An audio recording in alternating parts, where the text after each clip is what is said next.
Hai nakama, One Piece Update Channel balik lagi nih. Dan pada episode kali ini, admin akan lanjutkan membahas agen-agen Cyberpol. Sekarang giliran mereka yang pernah diberikan panggung untuk bertarung habis-habisan di nakama. Kira-kira siapa yang paling kuat di masa sekarang? Oke baiklah, tanpa berlama-lama lagi, langsung saja kita bahas. Sebenarnya ada satu orang lagi yang belum diketahui bagaimana kemampuan serta kekuatannya. Orang ini adalah Stacy. Wanita cantik ini pertama kali kita lihat pada chapter ke-860 saat menghadiri pesta tehnya Big Mom. Waktu itu dia hadir sebagai salah seorang kaisar dari Underworld. Jadi si Stacy ini salah satu tugasnya adalah berkecimpung di dunia Underworld. Saking hebatnya dia, Stacy mendapatkan gelar kaisar itu. Kabarnya Stacy ini sebenarnya sudah cukup tua, tapi entah kenapa penampilannya masih muda sekali. Selain itu sepertinya Stacy ini cukup akrab dengan Big Mom, karena ia memanggil Big Mom dengan sebutan Lin, yang dimana jarang sekali orang memanggil Big Mom dengan sebutan itu. Sepertinya Stacy ini memiliki kecerdasan yang tinggi jika dilihat dari pengalamannya yang mampu menyamar, dan juga dilihat dari situasi yang pernah ia hadapi saat di Whole Cake Island. Stacy waktu itu mampu membaca keadaan dan melimpahkan kesalahan kepada banyak laut topi jerami atas insiden meledaknya Tama Tebako. Mungkin kekuatannya belum teruji di lapangan, akan tetapi sudah selayaknya sebagai agen CP0. Stacy pasti memiliki kemampuan fisik di atas manusia normal. Selain itu, menurut sumber yang admin baca, Stacy mampu menggunakan dua jenis haki, yaitu Kenbun Soku Haki dan Bosu Soku Haki. Stacy juga mampu menguasai bela diri Rokushiki, meskipun masih belum diketahui sejauh mana kemampuan bela dirinya.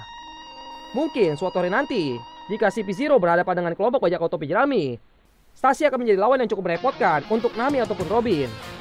Next, ada wanita cantik lagi yaitu Khalifa. Mantan agen CP9 ini masih belum diketahui nasibnya sekarang. Ketika di Arc Ennis Lobby, Nami berhasil mengalahkannya meskipun harus sampai membuat tubuh Nami bolong-bolong akibat terkena serangannya. Meskipun dia berparas cantik dan memiliki body Yahut, Khalifa merupakan seorang assassin yang dididik sejak masih kecil bersama para agen CP9 lainnya. Dan ia dapat memasterkan semua teknik bela diri Rokushiki. Maka dari itu tidak heran jika Nami harus berusaha payah mengalahkannya. Apalagi saat itu, kekuatan Khalifa bertambah karena telah memakan buah iblis sebelum bertarung dengan Nami. Buah iblis yang ia makan adalah Awa Wanomi. Buah iblis ini bertipe paramesia yang membuat penggunanya dapat memanipulasi busa sabun. Ya, kekuatan buah iblis yang kurang berfaedah ya. Mungkin di waktu sekarang, Khalifa telah menjadi orang yang jauh lebih kuat dari sebelumnya. Next ada Fukuro, alias mulut resleting. Penampilannya ini sangat unik. Postur tubuhnya yang hampir bulat sempurna seperti bola dan mulut yang menyerupai resleting. Pokoknya penampilan dia tidak menggambarkan kalau dirinya ini seorang assassin kalau dilihat dari tingkat kekuatan yang disebut Doriki. Dan hanya Fukuro saja yang mampu menggunakan kemampuan penilaian kekuatan orang lain ini, seperti radar kekuatan di Dragon Ball. Fukuro sendiri berada di posisi kedua terbawah, dan yang paling bawah diisi oleh Khalifa. Selain kemampuan radar kekuatan itu, Fukuro dibekali juga dengan kemampuan bela diri Rokushiki. Dari 6 teknik yang ada, Fukuro mengaku ia telah memasterkan teknik Soru. Keahliannya dia dalam menggunakan teknik Soru bisa dilihat dari cara bertarungnya saat melawan Franky. Ia terlihat sering sekali melakukan pergerakan cepat ke berbagai arah guna mengelabui Franky. Namun pada akhirnya, dia harus kalah dan mengaku ketangguhan Franky. Next, ada saudaranya si Kanjuro, yaitu Kumodori. Itu admin hanya bercanda ya. Soalnya si Kumodori ini merupakan anak dari Kumodori Yaman Bako, yang merupakan seorang assassin juga. Jadi bisa dibilang si Kumodori ini mengikuti jejak ibunya. Penampilan karakter ini sangat mirip dengan Kanjuro dengan wajah full make up. Menurut Fukuro yang bisa menilai kekuatan seseorang, Kumodori memiliki tingkat kekuatan sebesar 810. Dia merupakan peringkat ketiga dari yang paling bawah. Sama seperti Khalifa, Kumodori mengaku telah memasterkan semua teknik Rokushiki yang berjumlah 6 teknik itu. Selain memasterkan Rokushiki, si Kumodori ini punya teknik bertarung yang unik juga. Ia mampu menggunakan rambut panjangnya ini sebagai senjatanya juga, selain staff yang ia pegang. Dan penggunaan rambutnya sebagai senjata ini cukup membuat lawannya kerepotan. Saat itu, Nami dibuat tidak berdaya melawan Kumodori. Dan Chopper sampai harus menggunakan Rumble Ball-nya. Sehingga pada waktu itu, Chopper langsung berubah menjadi monster rusa, baru bisa mengalahkan Kumodori. Mungkin waktu itu, jika Chopper sedikit datang terlambat, Nami bisa jadi sekarang sudah menjadi almarhum. Karena waktu itu, Nami dibuat sangat tidak berdaya melawan si Kumodori ini. Oh ya, kemampuannya yang menggunakan rambut sebagai senjata ini belum dikonfirmasi berasal dari kemampuan buah iblis loh. Jadi sejauh ini asumsinya itu pure teknik milik si Kumodori. Dan di waktu sekarang, tepatnya pada chapter ke-976, kita kembali melihat kalau ada seorang yang bisa menggunakan rambutnya sebagai senjata, yaitu si Kanjuro. Namun entah memang ada hubungan atau tidak antara si Kanjuro dan si Komodori. Mungkin saja memang kebetulan mereka berdua memiliki teknik yang hampir mirip. Next ada si Bluno, salah satu agen CP9 yang memiliki kekuatan buah iblis. Saat di Water 7, kemampuan si Bluno ini mampu membuat bajak laut topi jerami kerepotan. Bluno memakan buah iblis tipe Paramecia yang bernama Doa-Doa Nomi. Dalam bahasa Indonesianya, doa itu adalah pintu. Jadi si Bluno ini bisa berpindah ke berbagai tempat dengan menggunakan sebuah pintu. Atau bisa dibilang juga seperti portalnya Doctor Strange. Nantinya Bluno dapat berdiam di ruang hampa gitu. Lalu dia akan berpindah ke tempat yang ingin dia tuju. Kemampuannya ini sempat membuat Luffy kerepotan juga. Sebelum Luffy mampu memprediksi di mana si Bluno ini akan muncul, mungkin di sini juga salah satu momen terbukanya kemampuan haki Luffy. Ya, sudah jelas, buah iblis ini sangat cocok dimiliki oleh seorang assassin. Karena kekuatan dan kemampuan bertarungnya si Bluno ini jauh lebih kuat. Pasti dia akan menjadi salah satu musuh yang sulit dikalahkan. Menurut si Fukuro, tingkat kekuatan si Bluno ini hanya 820 saja. Si Bluno ini memiliki kemampuan tekad terhebat kedua setelah si Jabra. Dan dari segi tingkatan kekuatan, Bluno ini berada di posisi keempat. Selain menguasai bela diri Yokushiki, si Bluno juga mampu menggunakan dua jenis haki, yaitu Busosoko Haki dan Kenmusoko Haki. Mungkin saat itu kemampuan hakinya ini belum begitu terasa, jadi ya masih bisa diatasi oleh Luffy. Dan sekarang kita masuk ke tiga besarnya, agen pemerintah yang sudah terbukti kuat. Posisi ketiga ini ada Jabra, agen CP9 yang makan buah iblis Zoan Inu-Inu-Nomi tipe serigala. Karena ia makan buah iblis Zoan, kekuatan fisiknya tidak usah diragukan lagi. Pasti di atas rata-rata manusia normal. Selain itu, sama seperti yang lain, Jabra merupakan master bela diri Yokushiki. Akan tetapi, ia paling ahli menggunakan teknik Tekai. Dan ia sendiri yang mengklaim kalau tidak ada yang lebih hebat menggunakan teknik Tekai selain dirinya. Menurut analisa Fukuro, kekuatan Jabra berada di angka 2180. Sebuah gap yang sangat jauh dari posisi keempat di bawahnya. Bisa dibilang tiga orang ini adalah trio monster CP9 waktu itu dengan gap kekuatan yang sangat jauh jaraknya. Saat bertempur dengan Sanji dan Enies Lobby, sebenarnya Jabra sempat memojokkan Sanji. Namun pada akhirnya dia dibuat babak belur oleh Sanji. Sewaktu pertarungannya itu, Sanji menggunakan teknik barunya yaitu Double Jumble. Ya, setelah Sanji mengeluarkan teknik barunya inilah, Jabra baru bisa dikalahkan. Kemampuan TK-nya pun akhirnya bisa Sanji tembus. Admin sendiri penasaran kenapa ia tidak ikut bersama Lucy dan Kaku menjadi agen CP0.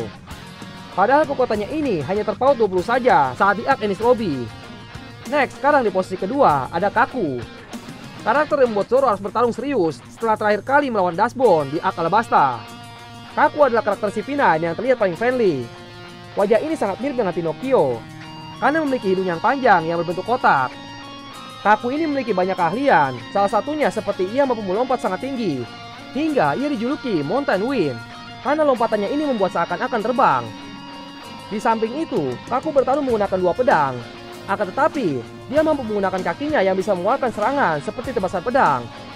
Teknik serangannya ini merupakan salah satu dari bela diri Yokushiki. Dan karena itulah, ia pun mengaku kalau dirinya pendekar pedang ada 4 pedang, dikenal sebagai Yotoryu. Kaku inilah orang yang memaksa Zoro untuk mengeluarkan teknik 6 pedang yang Zoro sebut sebagai Azura. Setelah mengeluarkan teknik ini, barulah Kaku dapat ditumbangkan oleh Zoro. Jika waktu itu Kaku sudah bisa membuat Zoro hampir kalah, maka sekarang sudah seberapa jauh kekuatan yang berkembang ya? Waktu itu juga, Kaku baru saja mendapatkan kemampuan buah iblis Zoan Ushi-Ushi Nomi model jerapah. Dan ia juga sempat mengaku kalau belum terbiasa dengan kekuatan barunya itu. Di masa sekarang, apakah Kaku ini telah berhasil menguasai kekuatan buah iblisnya atau belum? Patut ditunggu, mungkin saja nanti ada pertandingan ulang antara Kaku dengan Zoro. Dan yang terakhir ada Rob Lucci. Sejauh ini, dialah yang memegang agen Cyberpol terkuat. Itu karena masih ada beberapa karakter yang masih belum diketahui sama sekali kemampuan serta kekuatannya. Lucci merupakan master ilmu bela diri Yokushiki, bahkan sejak ia masih berumur 13 tahun. Dan rumornya saat Lucci berumur 13 tahun, ia telah mampu melakukan pembantaian massal seorang diri saja terhadap 500 orang lebih prajurit musuh dan bajak laut. Jadi, memang kekuatan dan kemampuan bela dirinya ini tidak usah dilakukan lagi. Bahkan Bartolomeo Kuma sangat terkejut dengan berita kalau Lucci berhasil dikalahkan oleh Luffy. Waktu di arc Enies Lobby, Fukuro pernah mengatakan kalau kekuatan Lucci ini berada di angka 4000, yang berarti hampir 2 kali lipat lebih besar daripada Kaku yang berada di posisi kedua. Sungguh talenta yang luar biasa ya. Apalagi kemampuan bela dirinya ini ditunjang juga dengan kekuatan buah iblis yang ia miliki, yaitu buah iblis Zoan Neko-Neko Nomi model Leopard. Jadinya Luffy semakin mematikan saja. Mungkin saja jika Luffy menjadi angkatan laut, setidaknya memiliki pangkat Vice Admiral. Dan juga di dunia bajak laut, kekuatannya ini setara dengan para supernova atau bahkan para Shichibukai. Sejauh ini Luffy tercatat perlu diketahui hanya kalah bertarung dengan Luffy saja. Jika Luffy yang hampir saja mati karena bertarung dengan Luffy pada arc Enies Lobby sekarang bisa jauh meningkat kekuatannya, maka sepertinya Rob Luffy di masa sekarang telah meningkatkan kekuatan serta kemampuan bertarungnya juga. Sekarang tinggal tunggu saja kapan ia akan bertarung. Mungkin saja saat tragedi di Marijo itu, CP0 juga terlibat pertarungan dengan anggota pasukan revolusi.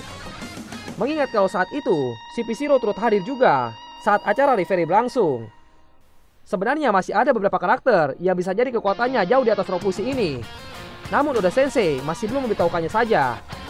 Ya, sejauh cerita manga One Piece berlangsung sampai saat ini, Rob Lucci lah orang terkuat di kelompok Cyberpol. Oke, sekian dulu untuk episode kali ini. Ya, semoga saja kita akan segera diperlihatkan aksi pertarungan dari agen-agen Cyberpol lagi. Karena tidak bisa admin berkiri kalau di arc Enies Lobby saat bajak laut topi jerami melawan si Pimpinan itu merupakan arc dengan pertarungan yang sangat seru untuk dinikmati. Terima kasih banyak kepada Eiichiro Oda sang kreator One Piece. Terima kasih juga kepada PT Suisa yang sudah mempublikasikan manganya. Dan tak lupa juga kita berterima kasih kepada Toei Animation yang sudah membuat animasi dari One Piece. Mari kita dukung mereka semua. Salah satu caranya adalah dengan mendownload aplikasi membaca manga resmi dari PT Suisa. Silahkan download Manga Plus di HP kalian agar kalian bisa lebih update tentang manga One Piece. Bagi kalian yang tidak mau repot mencarinya, linknya ada di deskripsi di bawah ini. Dan jangan lupa subscribe, like, dan share video yang ada di One Piece Update Channel agar kita bisa terus semangat upload videonya untuk kalian semua. Sekian dan arigatou nakama.